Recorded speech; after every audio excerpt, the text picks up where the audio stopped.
नमस्कार दोस्तों, मैं आर के सर एक बार फिर से आपके सामने एक ऐसे टॉपिक पे वीडियो लेके आया हूँ जिसमें स्टूडेंट्स को बहुत हेल्प मिलने वाली है। और जो मेरा टॉपिक है, जिस टॉपिक की मैं बात करने जा रहा हूँ, वो है लंबे समय तक कैसे पढ़ सकें, क्या करें उसके लिए। स्टूडेंट की अमूमन प्रॉब्लम होती है और ऐसा नहीं कि मैं ये फर्स्ट टाइम इस टॉपिक पे वीडियो देने जा रहा हूँ। बहुत सारे वीडियो आपने अपने यूट्यूब पे देखे होंगे, बहुत सारे लोगों से बातचीत भी की होंगी, बहुत सारी बुक्स भी पढ़ी होंगी।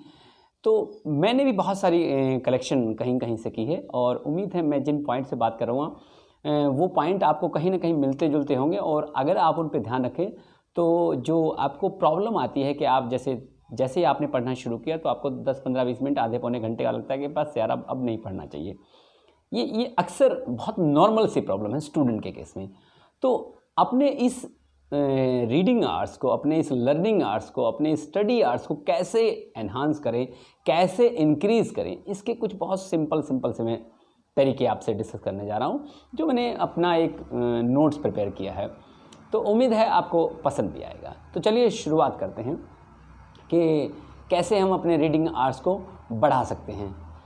सबसे पहले और सबसे इम्पॉर्टेंट पॉइंट क्या है कि आपको एक टाइम टेबल जरूर बनाना पड़ेगा। अगर आप चाह रहे हैं, अगर आप वाकई ही चाह रहे हैं कि आपके रीडिंग आवर्स, आपके जो भी काम करने जा रहे हैं उसके आवर्स, उसके टाइमिंग बढ़ जाए, तो आपको एक टाइम टेबल जरूर बनाना पड़ेगा। अब जब टाइम टेबल की हम लोग बात करते हैं तो स्टूडेंट को लगता है फिर से वही लेक्चर वाली बात शुरू हो गई, लेकिन ये प्रैक्टिकली प्रूव्ड है कि अगर आप टाइम टेबल मैनेज करते हैं, टाइम टेबल बनाते हैं, तो वाकई आप अपने रीडिंग आवर को बढ़ा सकते हैं। खासकर वो स्टूडेंट जो रियली अपनी लाइफ में कुछ बनना चाह रहे हैं। तो आप क्या करेंगे, एक छोटा मोटा सा, एक ठीक ठाक सा टाइम टेबल जरूर बना लीजिए और उसी टाइम टेबल के अकॉर्डिंग आपने अपनी स्टडी शुरू कीजिए।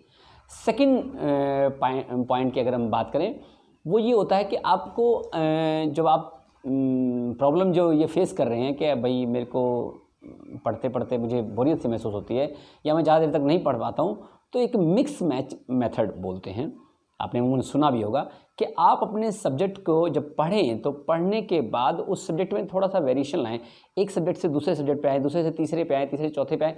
इस तरह से जब मिक्स मैच करते हैं आप तो जब वो करते हैं तो वो उससे आपको एक आपके दिमाग में जो टायर्डनेस की फीलिंग आ रही है, जो बोरियत की फीलिंग आ रही है, वो हटना शुरू होती है। तो ये एक ऐसी टिप्स है जिसको अगर आप यूज़ करें तो आप अपने रीडिंग आवर्स को बढ़ा सकते हैं। अब अपनी चीज़ों को टाइम जिसमें देना चाह रहे हैं वो ज़्यादा और भी कर सकते हैं। एक और तीसरा पॉइंट जिसकी मैं बात कर रहा हूँ कि आप हर एक पर्सन का अपना एक बेस्ट टाइम होता है जब उसको अच्छा लगता है पढ़ना। मैं ये नहीं कहता कि आप सुबह 4 बजे उठ के पढ़िए, मैं ये नहीं कहता कि रात में हमेशा पढ़िए, मैं नहीं कहता आफ्टरनून में पढ़िए। आपका एक पढ़ने का, एक लर्निंग का एक बेस्ट टाइम होता है, वो आपको खुद पता होता है कि आपको किस समय शूट करता है। आप वही टाइम सेलेक्ट कीजिए और उस टाइम को धीरे धीरे आप बढ़ाइए। आपको लगता है कि आप मॉर्निंग में उठते हैं तो आपको आसानी से पढ़ सकते हैं, तो आप मॉर्निंग का टाइम सेलेक्ट कीजिए। आपको लगता है कि इवनिंग टाइम में आप पढ़ना चाहते हैं, आपको उस समय अच्छा लगता है, तो आप इवनिंग पढ़िए। ऐसा कुछ नहीं है। सिर्फ मॉर्निंग में इसलिए कहा जाता है आपको पढ़ने के लिए कि उस समय जब आप एक हल्की 6-7 घंटे की साउंड स्लीप लेके आते हैं तो बहुत एनर्जेटिक होते हैं। आपका माइंड बाकी सारी चीज़ें, दिन भर की जो एक्टिविटी होती है उसको सेटल कर चुका होता है, एक बहुत सारी एनर्जी के साथ शुरुआत करते हैं, तो आपका मन लगता है। सिर्फ एक ये वजह है। अदरवाइज आपका जो बेस्ट टाइम है, आपको जिस समय लगता है कि मैं इस समय अगर पढ़ता हूँ तो मुझे मज़ा आता है, तो आप वही सेलेक्ट कीजिए। आगे आप एक और टेक्निक यूज़ कीजिए जिसके बारे में आप लोग जान भी रहे हैं, वो है आपका ब्रेक टाइम। आप जब भी कोई सब्जेक्ट पढ़ते हैं तो उसको लगातार नहीं पढ़ना है, आपको इस बात का विशेष ध्यान रखना है। लगातार मतलब एक वो तो डिवाइडेड है, मेरे किसी वीडियो में आप देख लेंगे कि मैथ हम कितने आवर्स तक लगातार पढ़ें, हिस्ट्री कब तक पढ़ें, इंग्लिश कब तक पढ़ें, हिंदी कब तक पढ़ें या ईवीएस कब तक पढ़ें। तो इनका अलग अलग ड्यूरेशन है। मैं एक छोटी बात करूं तो अगर मैथ आपको करना है तो आप 45 मिनट 1 घंटे तक करिए, उसके बाद थोड़ा सा ब्रेक ले लीजिए। ये जो ब्रेक वाला पीरियड है, लोगों को समझ में नहीं आता ये ब्रेक क्यों लेते हैं और उस ब्रेक के दौरान हमको करना क्या होता है। आप 4-5 मिनट का जो ब्रेक लेंगे, उस ब्रेक लेने में जब भी आप देखिए, जब भी आप पढ़ते हैं लगातार तो आपको टायर्डनेस फील होती है। कभी आपने सोचा ये टायर्डनेस क्यों है? ये टायर्डनेस उस सब्जेक्ट को लगातार पढ़ने से नहीं हो रही है। ये टायर्डनेस जो आपकी फ्लॉपी है, माइंड की फ्लॉपी, जिसमें इन्फॉर्मेशन जा रही है। अब दिमाग आपको टायर्ड इसलिए कर रहा है, वो थोड़ा गैप मांग रहा है कि उस इन्फॉर्मेशन को वो सही से सेट कर दे दिमाग में आपके, इसलिए आपको टायर्ड फील कराता है। फिर आपको लगता है कि अब नहीं पढ़ना चाहिए, तो बिल्कुल आप ब्रेक ले लीजिए, 3-4-5 मिनट का ब्रेक ले लीजिए।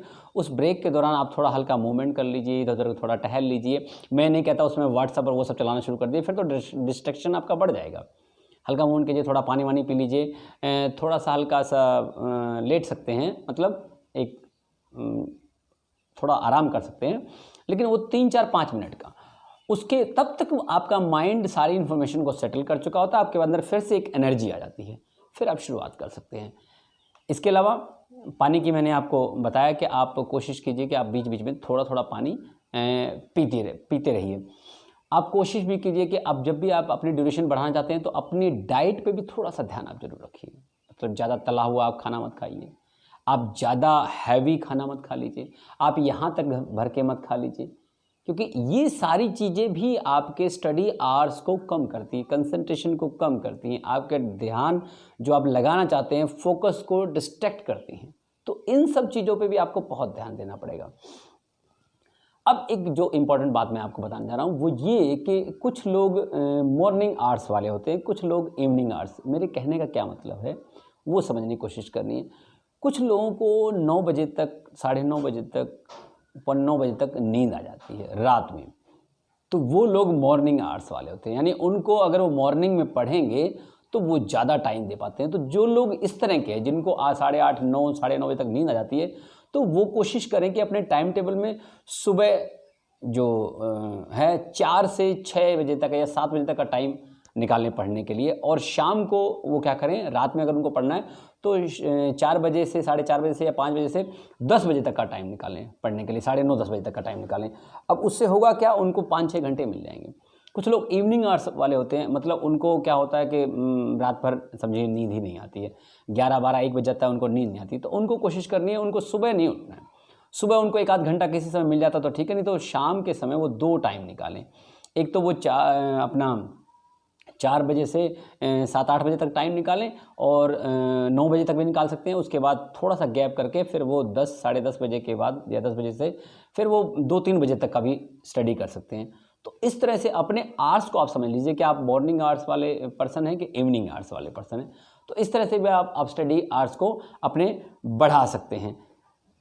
और एक इम्पॉर्टेंट चीज़ आपकी क्या काम करती है, आपको जो अपने रीडिंग आवर्स अगर बढ़ाने हैं सही माने में, तो आपको क्या करना है, जो भी आप काम करने हैं, मान लीजिए आपको 2 चैप्टर लर्न करने हैं, तो 2 चैप्टर लर्न करने हैं, तो आप 2 चैप्टर का टारगेट मत बनाइए, आप 1 सिंगल या हाफ चैप्टर का टारगेट बनाइए। आप इतना छोटा सा टारगेट बनाइए, वो भी आवर्स के हिसाब से। आप ये डिसाइड करिए, लिखिए किसी कागज में, मुझे अगले 1 घंटे में इस एक सिंगल चैप्टर के ये 10 क्वेश्चन में से 5 कंप्लीट कर देने। अब होगा क्या, जैसे आप 5 क्वेश्चन कंप्लीट कर लेंगे या वो पैराग्राफ कंप्लीट कर लेंगे, आपके अंदर एक अलग सी एनर्जी आएगी। अब आप अगला आवर्स डिसाइड कीजिए, तो आप एक आवर्स के टारगेट डिसाइड कीजिए, उसको अचीव कीजिए, और फिर फाइनल आप उसको कंप्लीट कर लीजिए। इससे आप में बोरियत महसूस नहीं होगी और आपके स्टडी आवर्स ही बढ़ जाएंगे। बहुत इंपॉर्टेंट चीज़ है कि छोटे छोटे आवर्स में आप अपने टारगेट डिसाइड कीजिए और उसको अचीव कर लीजिए, तो आपको सारी चीज़ें बहुत आसान लगेंगी।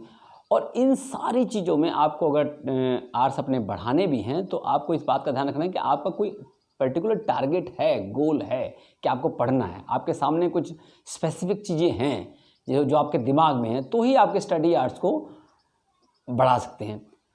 और सबसे और इम्पोर्टेंट बात करूं तो एक इम्पॉर्टेंट चीज़ ऐसी है कि आप अपने स्टडी का जो आवर्स है वो फिक्स रखिए, उस टाइम पे स्टडी शुरू कीजिए। हमारा जो दिमाग होता है वो किसी चीज़ की अगर आदत पड़ जाती है उस टाइम पे वो अपने आप ही आपके बेल आइकन को क्लिक करता है। आपने 9 बजे अगर शुरू करना है और तो आपका स्टडी आवर्स फिक्स रहेगा, आप उसी समय शाम को 4 से 10 पढ़ रहे हैं तो वो वाला, सुबह 4 से 6 पढ़ रहे हैं तो वो वाला, वो फिक्स रहना चाहिए। उस समय आप अपनी टेबल पे पहुंच जाइए। और दूसरी चीज़ आपको क्या ध्यान रखनी है कि आपको अपने पढ़ने की जगह भी एटलीस्ट फिक्स रखनी है, बार बार उसको चेंज नहीं करना है। ये दोनों चीज़ें आपके माइंड में एक पर्टिकुलर एक ऐसा फॉर्मेट बना देंगी, उस समय उस प्लेस पे जाते आपका पढ़ने का मन कर जाएगा। तो ये दोनों चीज़ें आपने जरूर ध्यान रखनी है कि फिक्स टाइम पे आपको जो पढ़ने का टाइम है उस टाइम पढ़ना है, फिक्स प्लेस पे आपने जाके उन चीज़ों को सेट करना है। तो इस तरह से कुछ चीज़ें अगर आप करते हैं तो आप अपने स्टडी आवर्स को बढ़ा सकते हैं और अपनी लाइफ के वो सारी चीज़ें अचीव कर सकते हैं जो अचीव करना चाहते हैं। फ्रेंड्स, एक चीज़ और बताऊंगा, सब कोई भी चीज़ मुश्किल नहीं है, nothing is impossible in this world. सिर्फ आपका ज़ील, सिर्फ आपकी कमिटमेंट, सिर्फ आपका पेशेंस, आपका टारगेट, ये सारी चीज़ें कंबाइन काम करती हैं और जब कंबाइन वे में काम करती हैं तो आपको बहुत बहुत मिरेकल रिजल्ट देते हैं।